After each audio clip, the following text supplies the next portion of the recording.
Welcome back to the BAT podcast. Howard, Randy, and Zach joining you this week. We're excited to have Randy with us, particularly because he just got back from a really cool event in Europe. So we're excited to hear from him about that. Zach and Randy, how you guys doing? Fantastic. Super happy to be back. Happy to see you guys. Listen to a couple podcasts from across the pond, which was really fun. And I'm always sort of jealous and wanting to be here talking. So thanks for having me. Glad to be back.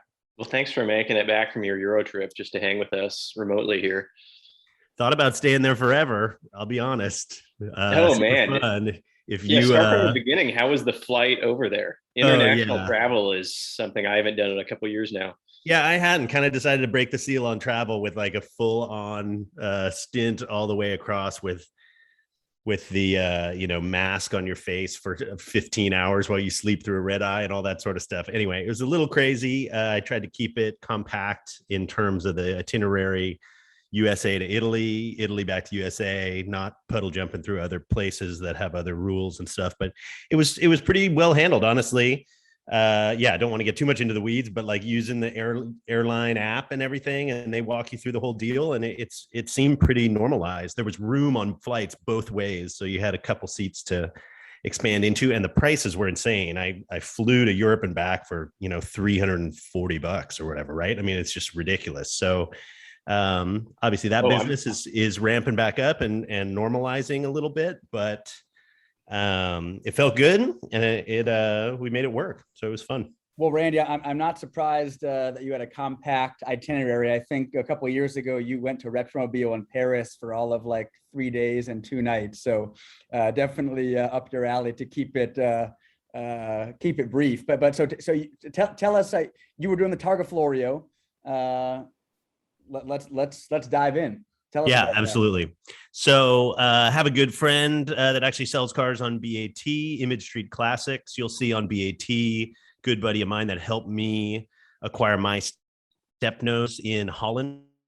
6-7 years ago, one of the first day cars we sold on BAT, the blue one, and been friends with him for a super long time. And we had planned actually and mapped out to do the Targa Florio event, just because we like Italian cars. And Howard, if we rewind to some of the early, like first or second BAT podcasts, we were talking bucket list events and that sort of stuff. And you and I steer towards doing stuff in Europe. And I may have thrown out Targa Florio on that list, but I've just, grown up seeing videos and reading stories in Road and Track and stuff about the Targa Florio and crazy, Porsche 908s driving through the hillsides and stuff. That is sort of the stuff of dreams for me.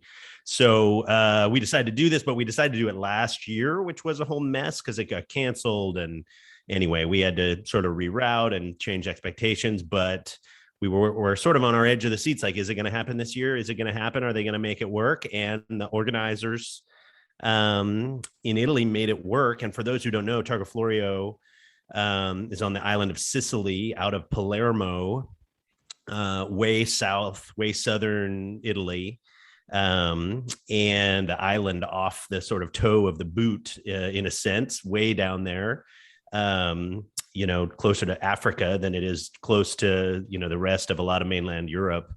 And yeah, it's pretty wild down there. It's kind of old world still. And the route of the original Targa Florio, which ran from 1906 all the way up until the 70s, interestingly, in a couple different derivations, is like a historic route that has, signage markers along it. And obviously some of the same routes and terrain that it had way back in the day. Some of it was dirt, way back in the day. It's all paved now, but it's very amazing roads. Super cool that they put this event on at all. And they bring different classes from super early cars to more modern cars. And we ran it in a 19, what did it end up being? It was our second choice car. The first choice Alpha was not ready in time. So we ran it in an Alpha 105 sedan that I believe was a 71, which was almost like a full track car. And that led to some problems for us, but we made it through and had a good time. We'll get into that in a little bit. But first, what was the car that you had before the Giulia? A step nose Alpha, kind of a throwback to the car that I bought back in 2013. Love those cars, and they're really good for this event. And Alpha is obviously the Italian connection, and we thought that would be sort of the perfect one, and it got super close. It was on the, almost on the dyno and like getting stuff really ready to go. And anyway, it just was way too late to try to force it down there and run it without any shakedown on it and stuff. So we pulled the plug, and thankfully had a backup sedan car, which was a ton of fun. Wait, so me and Zach got a lot of questions for you. I mean, first of all, when I think of Targa Florio, yeah, I think of Richard Atwood and Brian Redmond blazing down the mountain in Porsche 908s and Alpha 33s and all that sort of stuff. In its current iteration, it sounds like it's more of a semi laid back rally format, but other competition and regularity classes, how did it all go down? Is it pretty casual? I mean, it's a European rally event, so compared to US stuff, I'm sure it's a bit more intense than stateside, but yeah, how did it all work? Yeah, it's not intense in terms of like high speed or the roads aren't closed, the roads are public. There's a motorcycle sort of caravan of Polizia motorcycles that are clearing the roads and making sure things are okay. But I mean, one of the biggest things about European events that I've found, this is the first one I've participated in, but I've actually watched, Rally des Alpes in Switzerland area, and tripped across different stuff in Belgium and France and stuff. And they're really into there at least is a subset that's really into timing stages and regularities. And sometimes we don't think about it, but if you look back at Rally Monte Carlo and you look back at like the big name events in the UK, it's not all like, pedal to the metal, full speed, blasting through the countryside. They mix in these different sorts of events, and that is still in the events there today. And I don't see that in a lot of US events. And it's even more sort of rigorous and intense. Like we kind of got in a moment where we almost like, we were saying no time, we're not racing for time. So we'd go around the time stations and such. And we kind of messed up a European dude's time a little bit by like veering in, and he was angry, and like, it's a really big deal. So you kind of have a different flavor that way. But there are wide open stretches in between these regularity stages that they pretty much let you run. I mean, you're in the middle of nowhere. For those of you that have run Northern California rallies, like I know both you, Zach, and Howard have run a ton of Northern California roads, and that sort of hot summertime, green trees, brown grasses, rolling hills, bad pavement, narrow roads, sort of California feel was super familiar over there. It was super similar, I would say, because of the way it worked. The weird part is just every 25 minutes you go through like a medieval town, right? So that's super different. In California, you go through like cattle country or whatever, or go past an old barn that was built 50 years ago. In this place, you cruise through a town that has a church that was built 1500 years ago or whatever. So it's a super historic and different sort of feel, and there is definitely this navigating of multiple classes and the guys that are taking it super seriously. And then they allow for people like us, and I would say maybe a third or a half of the group, they made this stipulation where you could kind of signal them of, I'm not doing it for time, I'm kind of here just for the roads and the driving, and you kind of go around. So that was interesting. Sorry, back to the people that are doing it for time. Is it just fastest A to B, or is it time, speed, distance? Well, they're doing calculus to maintain a certain speed and all of that.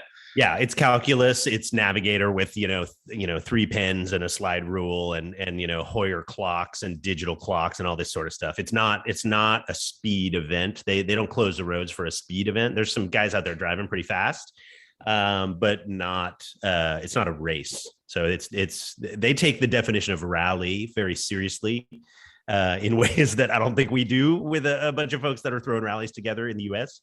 That are more sort of a tour. And so it's a different texture to it, and you can embrace it, or like I say, they give a stipulation where you don't have to. And is it kind of Milla Miglia, La Carrera style in some of the bigger cities with the entire population lining the streets and cheering you on, or how does that go? A couple of the towns, there's definite heritage, and people are like, can't wait for this day sort of feeling, right? And then a couple of them, they're like, I'm, walking my donkey through the town, and like, why are you jerks here in your loud cars, right? So it's definitely sort of variable, and you don't know what's going to happen, right? I mean, we came upon several like herds of sheep where the farmer was like, I'm not getting out of the way. Like, this is your problem. Wait, So it's like not everybody is sort of bowing down. The only comparison I have for that is like at the La Carrera in Mexico, right? Like there were a ton of people that would come out, and it was like they would all very much yield out of the way. That was not the case on this one. You could get caught behind a slow truck or a Piaggio scooter, in farm country. And it was just sort of a different feel like that. But at a couple of key sort of historic places in the route, yeah, it was lined with people, and there were people applauding. And if you drive an Italian car, the biggest thing for us, I think if we were in a Porsche or something, people may have pushed us off the road or whatever. But you show up in an Alfa sedan, and like everybody wants to talk and say their doctor had one 40 years ago, and it's such a cool car, and they were all about it. So the Italian connection was, lived up. You had sent over to me and Zach, I wish we could share it publicly, the entry list. It looked super impressive. It looked like well over 100 entries just at first glance. I was actually surprised to see a number of pre-war cars, which is cool. And then the rest of the field filled out, frankly, with a ton of BAT stuff, right? 356s, XK120s, a Maserati Merak, Volvo 122s. So were you making some guy did it in an Opel GT? That was the highlight for me. Opel GT was there. The Germans show up in Opel GTs, man. Awesome. Yeah. So there was, how did the camaraderie amongst the international participants go? I thought it was great. I mean, the variety of cars certainly was really good, right? Ton of adrenaline. Like any rally, when you show up, you're like, ooh, like who's going to show and who's bringing the car and who brings a transporter to unload it and who. I mean, we were crazy. We drove. I got picked up at the Rome airport in the car, and we drove it down there and ended up driving it back and stuff, right? So there's some kamikaze folks like us that also did that, but mostly people drop the car down there, or they're locals. I mean, the coolest, I'll show it, and people should definitely jump over to BAT because I'm posting galleries and a recap there. But like the dude I called the most interesting man on the rally was this guy driving an Aurelia, and he was from a town called Syracuse, which is there on the island, right? So he like drove an hour and a half to this event, and he lives there, an Italian guy with a killer Italian car. And so it's a great mix. The early cars that you're talking about, Howard, and I know you dig those.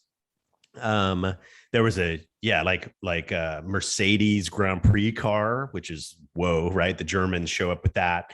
Then there were a couple of Bentley 4.5 liter cars or 3.5 liter cars, right? The big Bentley boys type cars. And those, when they were in towns, I was standing there to sort of spectate sometimes. Those would elicit like applause. Like the whole crowd not only would just stand there and watch, they would applaud as those cars went by, which I actually thought was pretty impressive. They didn't do that for the Merak or whatever, And so that was fun. The early stuff always gets a good amount of attention and looks. When a lot of people think Targa Florio, they think early stuff because it started in 1906. So a lot of those famous early Alpha racers and stuff were there. But yeah, then it trickles on up all the way. They had like a modern class, and they were super intentional about how to try to keep the cars with sort of logical groups. So the way you queued up every single day was by model year, right? So the early cars would all go first, and then the more modern stuff would come later. And then there was a big like Ferrari sort of cavalcade situation that was happening with totally separate route, separate days, separate restaurants, separate hotels and everything. But they got the Targa Florio sticker too. So it was kind of similar. I think they switched A to B routes, so you wouldn't really intermingle with those because those don't mix with the early stuff. But and really playing into some Ferrari ownership stereotypes right there.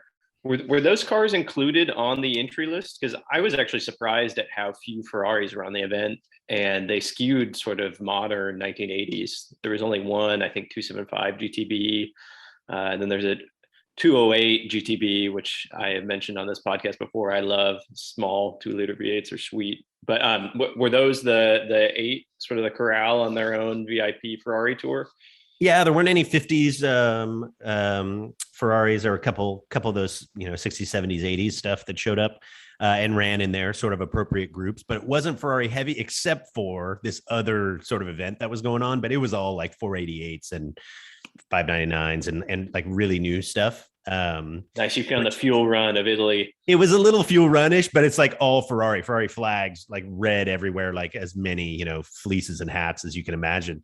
And like all of that stuff. And they're into it. It's kind of, I actually think it's kind of cool, right? I mean, I liked how they kept it separate. If those guys were buzzing us at 100 miles an hour in the wrong lane and stuff, I think it would have frankly probably soured both events, but they did them at the same time and ran opposite routes. So that was okay. But yeah, back to the historic stuff. I mean, it wasn't super Ferrari heavy. There were some interesting Fiats. There were certainly plenty of interesting Italian cars, Lancia cars, and Maseratis. Right there, I think there was a 3500 Spider. I think I only spotted, and correct me if I'm wrong because you were actually there, one American car on the event. It looks like some guys from the Czech Republic brought a 66 Corvette, which is pretty strong.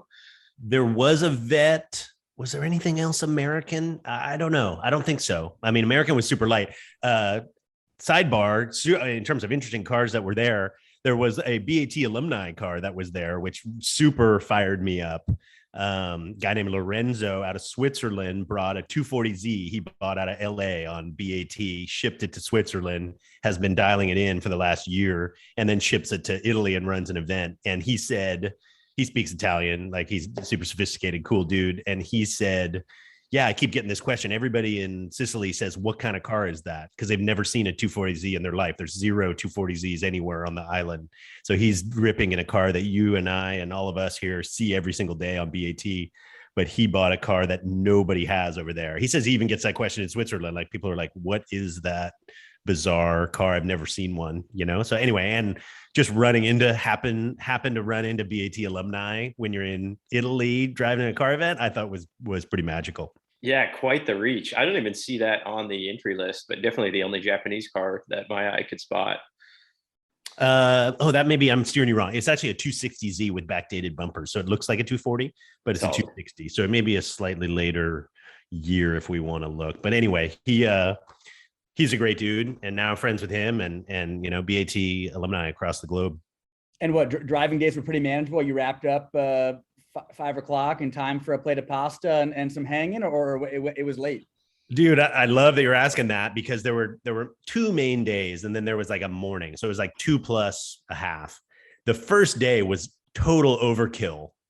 Nobody got back until like 9 p.m. and it's dark and people are like limping home, and it was a marathon of a day.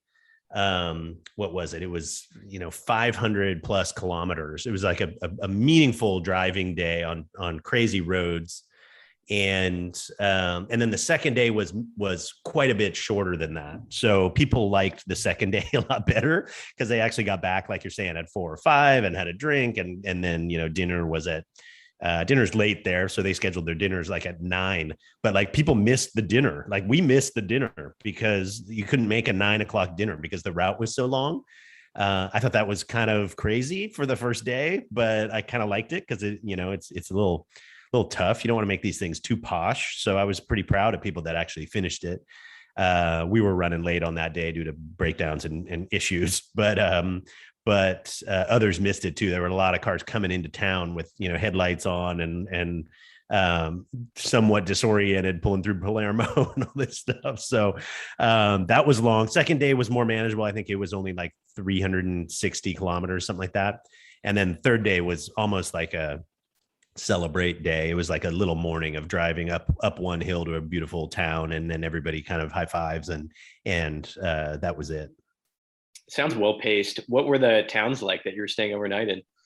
Palermo, super cool town. I would recommend that you all go. I mean, it has a reputation for being, I don't know, a little mafia run and pretty old world and some safety concerns and that sort of stuff. The cars were all guarded in a nice university parking lot, but just like they would be if you're in whatever, Los Angeles, right? Like you'd want, 275s parked outside to have somebody looking after it. And we were walking around late at night, cool, vibrant nightlife, Old Town. We stayed right in the middle of Old Town and shuttled to the cars about 15 minutes away each morning, which was all organized by the event. Hotels were included in the event. There was a way to include shipping of your car from the mainland to the event.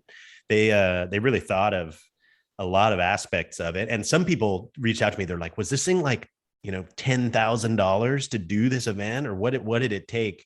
Entry for us was 2,400 euros or something like that, right? It was like 3,000 something dollars to do 2.5 days, meals, hotels, security, all the swag and all the stuff that they do, all the organization, which I didn't think was insane. I don't think it's like as cheap as some of the low buck rallies, but for the sort of legitimacy that the name has of Targa Florio, which I would say, I don't know, maybe worldwide is like top 5 event names historically that are even out there. I thought it was pretty cool. So anyway. Yeah, I would have assumed it was a 5-figure entry fee for that event.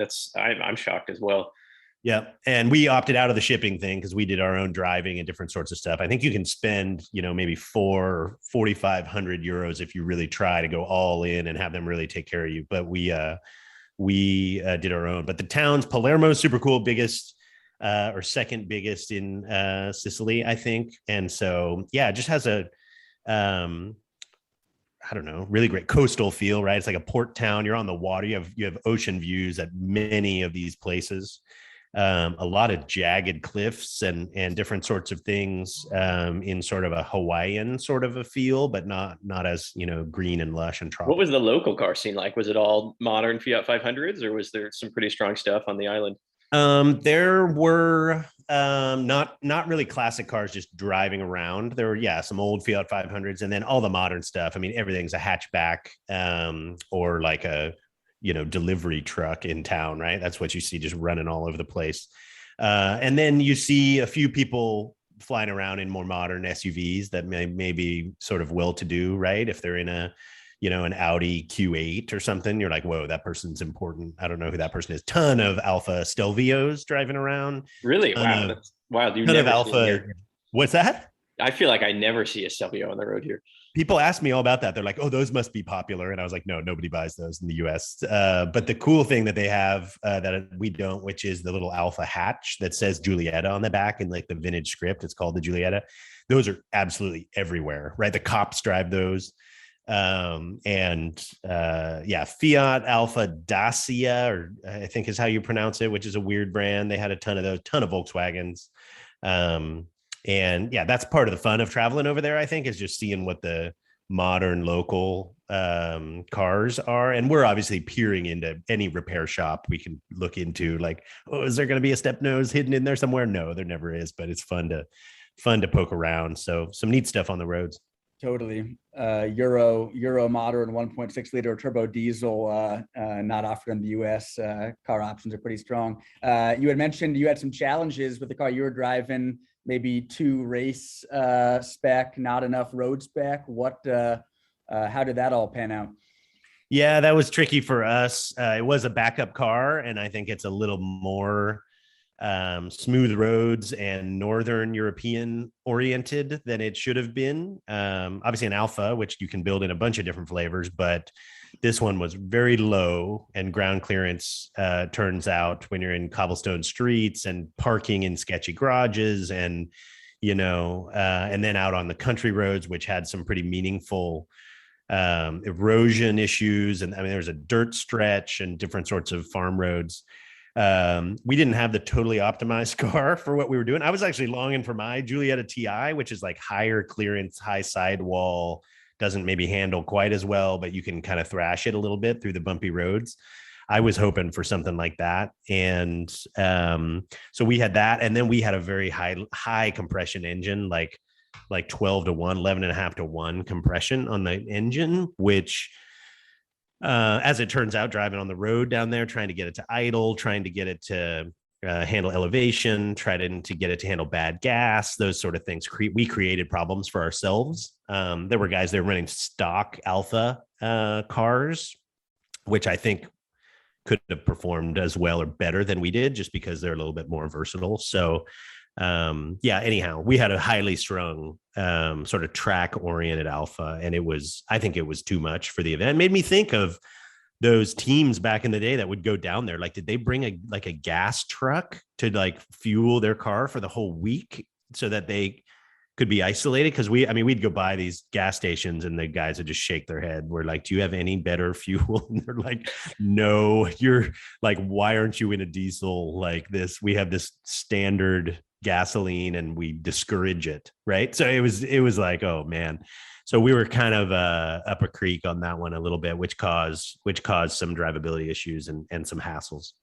Well, that's funny you mentioned that. People forget, like at Le Mans 1955, like the octane of the fuel at the track was like 50 or 60 or maybe less, right? Like it wasn't the 90 octane we have today. But how does it work on that event? I mean, you're broken down on the side of the road chasing problems. I mean, the Dutch guys in the RSR probably aren't stopping to help you out. So they've got support, or is it kind of up to the teams to figure it out on their own?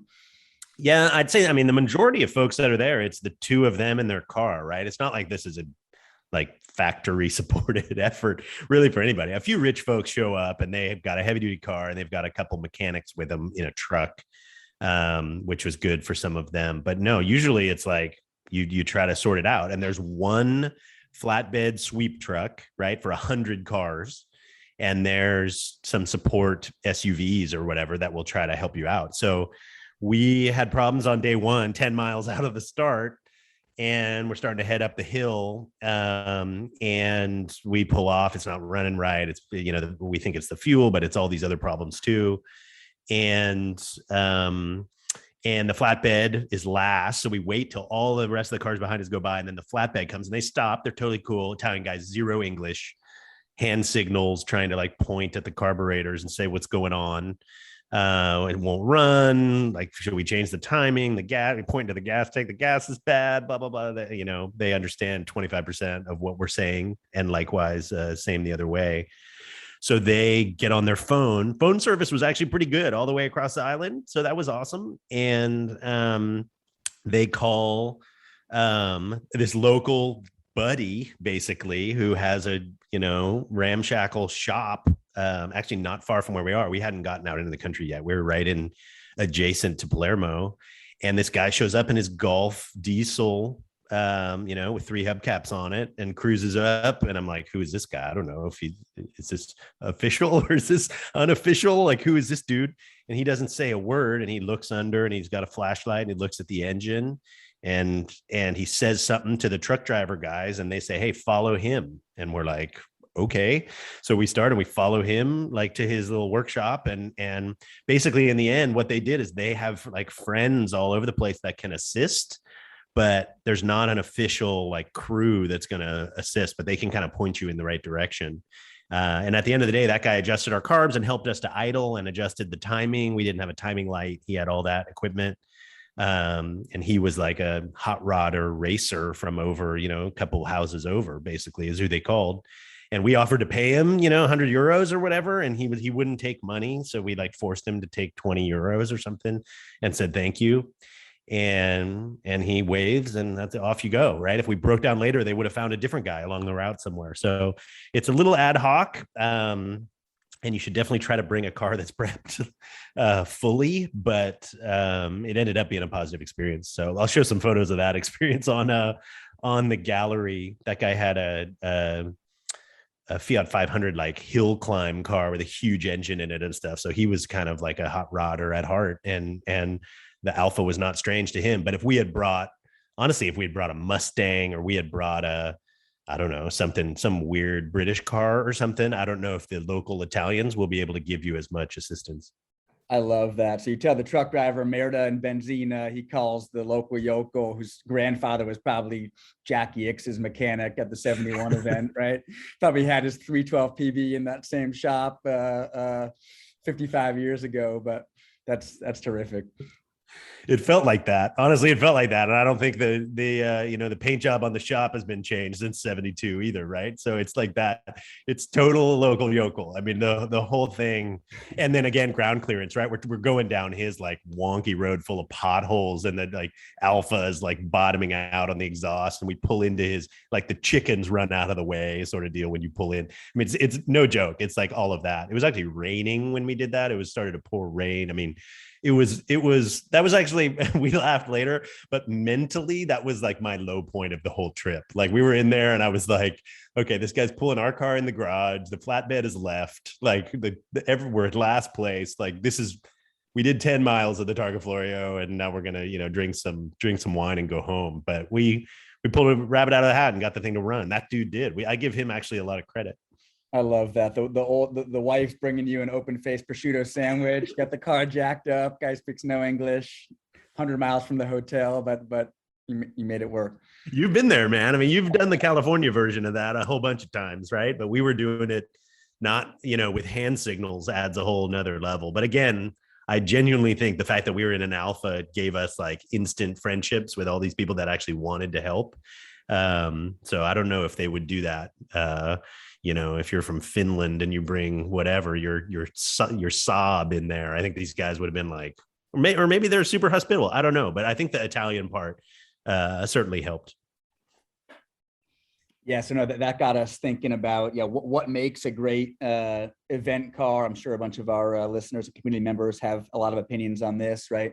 Obviously, depends what kind of event you're doing, right? Whether it's more wide open, nice roads, or more technical and twisty, or whether some events have a racetrack component. Some even going so far as to drop the green flag and actually line up races, right? That's more Europe than the US. So you want something that's obviously reliable, dependable, not too high strung, right? Randy got into trouble with something that maybe was a little temperamental. So yeah, we thought it'd be cool to kind of share our thoughts on ideal event car. And part of that is personal preference, right? What you want to drive and what your kind of patience level is for Mild to Wild. Yeah, and I think you can get a lot of that stuff on BAT, and it's always interesting to think, where do these cars go? And so, I mean, thinking, let's just start with the Targa, like what we would have wanted, A, ground clearance, but B, for me, particularly when you're going far away, like reliability is so paramount, right? That whole emotional problems that I had was like, man, I flew all these miles, like I'm away from my family for all these days, I'm doing this crazy event, and you're telling me that our car is going to break like right at the beginning and we don't even get to do the event. Like I was like not in a good spot until it came back. So thinking about that, I mean, if you're gonna pay for the entry for even a couple $100 event or whatever it is, right, you have a sunk cost, so some degree of reliability and familiarity with your car is good. And then thinking about, is this a track oriented event? For us, it was back roads, so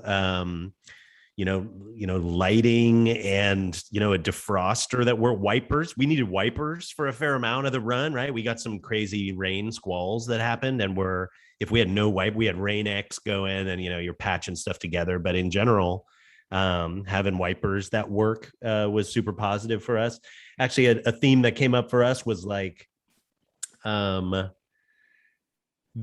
baggage and like storage within the car. A couple guys had super racy cars that were there, and they didn't have any place to put anything, not to mention luggage or tools or stuff you'd pick up along the way or whatever. And for us, like the fact that we had a 105 sedan, we actually thought was really cool. We had stuff thrown in the back. We needed a battery jump box. We needed a few different things that ended up being really helpful for us, and having a little bit more of a practical vehicle for the travel component of it was helpful. Maybe, I mean, nobody's really counting lap times on this thing. So if you're doing some sort of race event, obviously that's totally out the window. But for us, the utilitarian and even the sort of comfort of the vehicle and how the wing windows worked, we were able to regulate a lot of stuff that I thought made the 105 sedan a nice all-arounder. If we had just had 2 more inches of ground clearance, and an engine that would idle under 1500, we would have had it all going right. So sky's the limit. What is the car you'd redo the event in? Fantastic. I mean, sky's the limit. There's some serious stuff that you could bring. There were guys there that Howard alluded to that were running a car that won its class there in '69 and flared out early 911. That's super impressive and would be fun. And I think could handle maybe the bumpy roads pretty well. But for me, Alpha, the car that we didn't have that we wanted to have there is very near, the ultimate for me, a GTA and an alloy GTA there, driving in Italy, doing that event.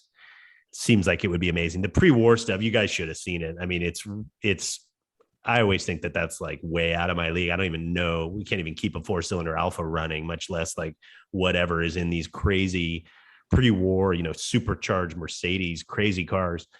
And that sort of stuff really seems like the ultimate to me. But there's three, I love 356s, Zach, and there was a Meissen blue 356A out of Munich that couple was driving, and it was, pretty stock, but no hubcaps and just looked really right. And they had, the numbers on the doors and they're blasting through things. It's hard for me not to love that.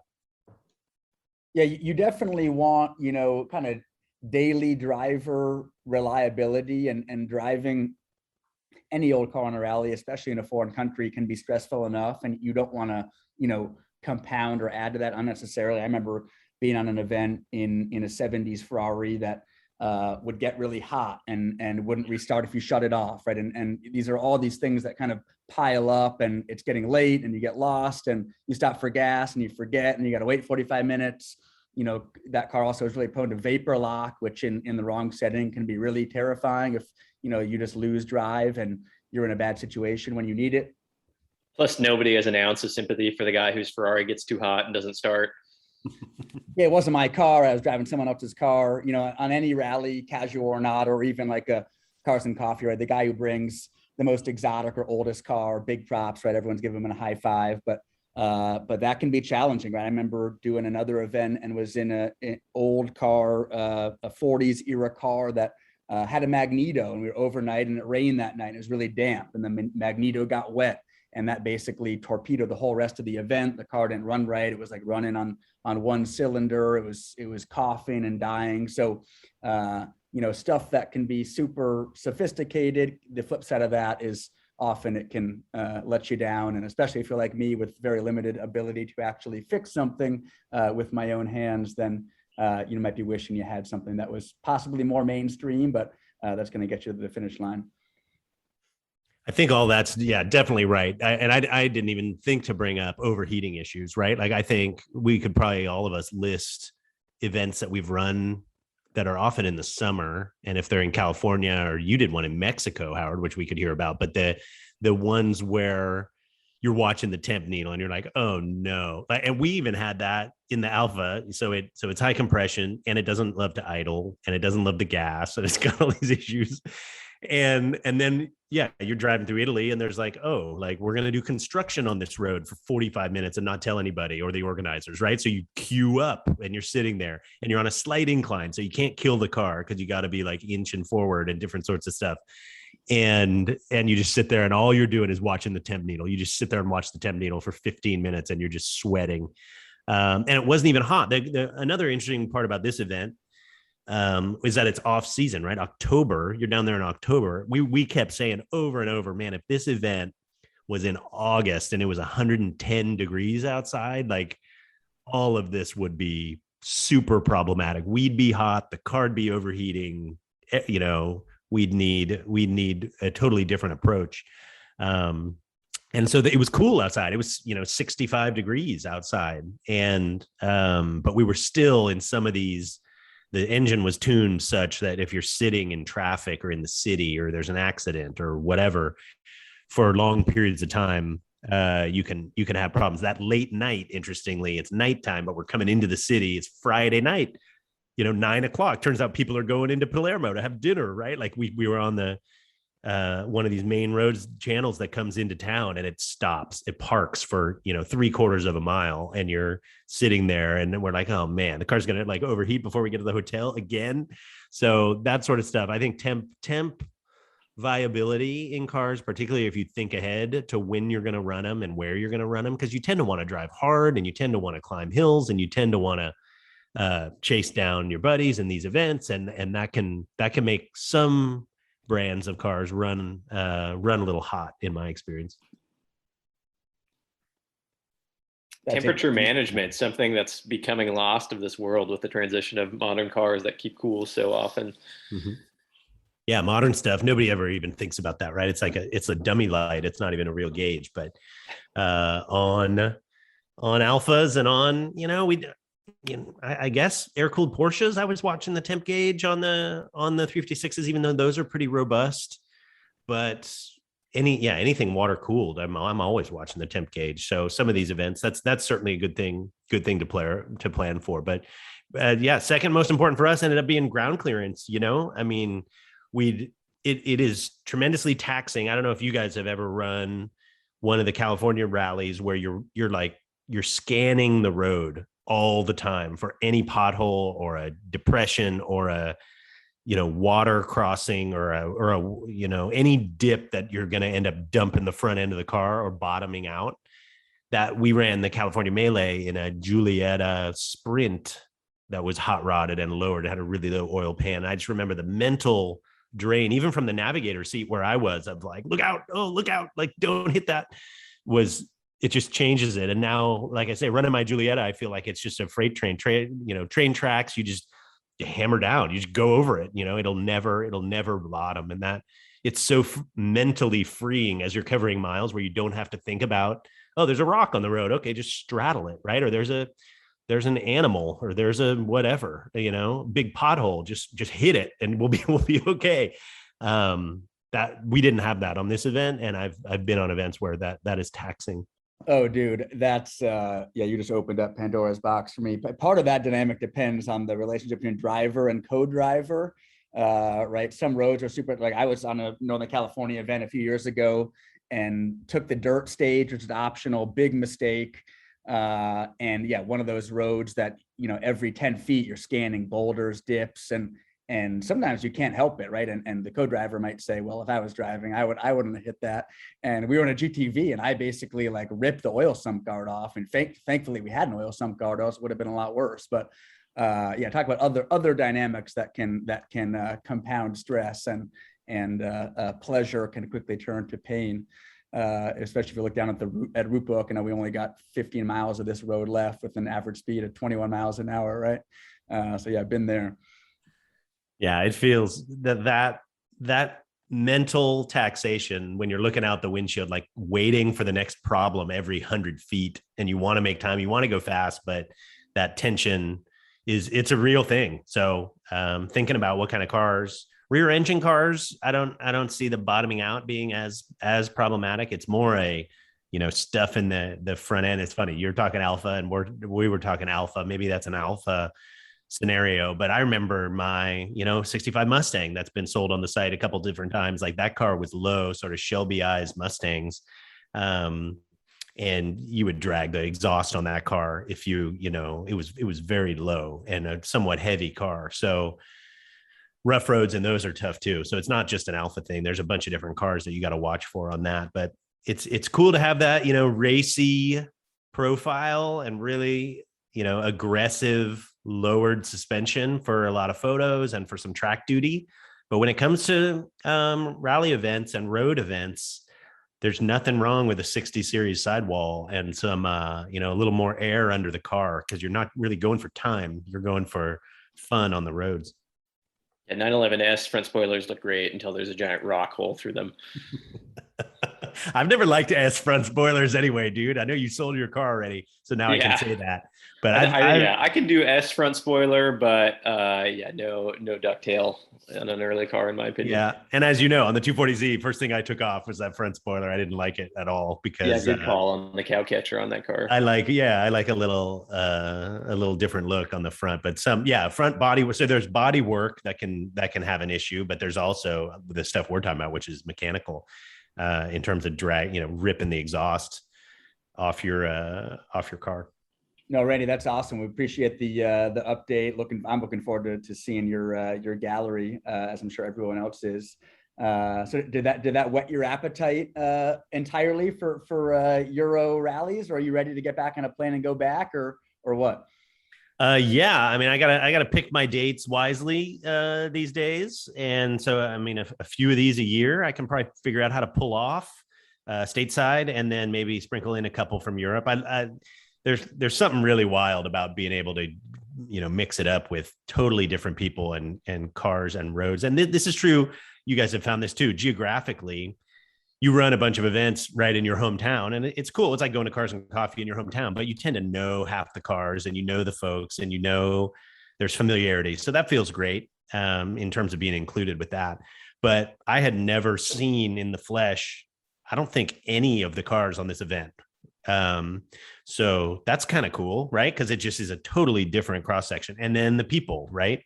Talking to them or getting their stories, all new people, and a lot of them want to talk about BAT, which is super cool. That's something I wanted to get into, because it's obviously a huge international presence, people from all different countries. What were the hangs like with the people at the end of the day? Were most people all on the same page with language, or was there a barrier there? What was the chatter like? That's why you got a logo. Logo transcends borders and language. So you're wearing your BAT jacket. What else do you need? Absolutely. I had the jacket and the hat going, which helped. And yeah, people wanted to start a conversation. Like the Z guy, I should know every single car we got on the site, but it had escaped me that his 260 was a car from the site. But I had the jacket on, and he's like, "Oh yeah, by the way, I bought this car on your site." And I was like, "Whoa!" I like fell over like lightning strike. And then others, Dutch guys, these Swiss guys that were really cool. They were driving Alphas, interestingly. Sorry, broken record, but different Alphas. They were driving a Montreal and we'll have to look at the pictures. What was the other red car next to the Montreal? These guys were driving like unusual cars with Swiss tags on them. And they came up and they're like, "Oh, BAT, like, I bought this car on BAT, and I've been watching these cars on BAT every day." And they're all about it. And that's always naturally really invigorating for all of us to hear, and seeing that people like the cars on BAT, and they're buying cars and shipping them to Europe, and they're selling cars into the US and doing all that sort of stuff. And the Swiss are never the ones on the side of the road. Those guys are so right. Man, their clothes are pressed and like perfect. I don't know how these guys are doing it. They're driving to Montreal. Montreal's never run, do they? This guy's Montreal is like perfect for the whole event, no problem, turnkey. Yeah. And he's just totally fully put together. And you don't want to pry or whatever, but you're like, "What's your story, man? Where'd you come from, and how'd you pull this off?" These kind of guys that just drop like, "Oh yeah, the Mille Miglia is nothing like this. It's a little different." And I was like, "Oh, okay. Clearly you've done that like 12 times, So anyway, fantastic folks. But yeah, what's the vibe like, Zach? Your question. I'd say it's a mixed bag is the honest answer. There's some people that have no interest in making friends, and they kind of bring their own party, and they have a little cliquish deal in their own language. And you can go up and offer to take a photo with them or of their car or whatever, and they're cordial, but they're not really looking to socialize. The guys in the, Cisitalias or whatever, right? You're like, wow, these guys really don't need to talk to me at all. And then there are people that like want to be bros with everyone, and they're talking, and they want to, we're wrenching on the car, and they're like bringing their toolkit over, and people that want to be super congenial and helpful. And that does go across languages, right? There weren't too many Brits on the event. Obviously, those people would be easy to converse with, but there were Italians. Most of the Italians didn't speak a ton of English, except for the event organizers had really helpful English-speaking bilingual people at all the hotels and everything, super helpful. But participant-wise, the Dutch guys all speak great English and want to talk and have cool cars. The Swiss guys all have very cool cars and are sophisticated. They want to talk. The Germans are cool. They're a little standoffish, frankly. They were to me. And you're fluent German, right? Yeah. I mean, I speak a little German here and there. Were you chatting them up in German? A little bit, kind of knocking the rust off a little bit, nice. But I'd say it's 50-50. 50% of the folks want to chat, are very interested in your car. What are you doing? Why are you in Italy? How's this work? Then there's the bring a trailer connection, and then 50% are kind of off on their own, and this is their holiday with their husband and wife or their friends or whatever, and they're not really looking to branch out. So I rate myself on the scale of incredibly classy to less so. closer to the less so end. You are much more on the incredibly classy side. So the events I go on usually break down into Coors Light in the parking lot at the end. Was there a little bit of that there, or was it mostly just red wine in the hotel bar and people going to bed at 9:45 p.m.? It's the hang around the broken car thing is real. That's true at any event. In this case, there was a 356 that just wouldn't run. The carburetors were off of it. I think they had the fuel troubles that we did. The carbs were off of it. It was an Italian registered car, but the carbs were off it in the parking lot, like laying on the curb. And these guys, there's 5 guys around it, and they're trying to get it going. And that creates a social dynamic, right? There's less, or we didn't experience anyway, like 1 a.m. and yeah, a 12 or a silver bullet sort of feel there. But there was good camaraderie around it, and guys definitely with breakdowns. That's going to happen on any event, and people pitching in, and then there's people that totally ignore you, and it's like, this is your problem, figure it out. Dude, So we did it. Italia guys were definitely ripping cigs later at night in the side streets of Palermo. They were 100%. Yeah, there was more for me, given what a destination event it was. There was less like the parking lot is the place to be with the cars. It was more, let's get out of here and like go see the town, right? And I think a lot of people were like that. The really sophisticated crowd like is into the gala dinners and the fancy hotels and all that sort of stuff. We were like, throw on your walking shoes and let's go walk through the old parts of these towns and see what the nightlife is like. And, it's kind of semi post COVID down there. So there's like 50-50 mask and not, and people are kind of getting back into it, which felt interesting to kind of observe and see how that was all being navigated. But so cool. Dinners are at 9:00, right? So the town's rolling until 1 or 2 in the morning on weeknights. So it was fun, at 12:30 at night, hanging out in some small old towny bar scene and seeing what that all was like. That's a lot of the flavor of the event for me. So while it is fun to be messing with the cars in the middle of the night or after the event and that sort of thing, for us, we wanted to soak up some of the local tourism as well, which we got to do. No, that's awesome, Randy. We'll look forward to seeing your report. We'll wrap it there, and we'll be back next week with another episode. Thanks, guys. Yeah, fun to be back with you. Super stoked to be back. Let's do some more podcasts.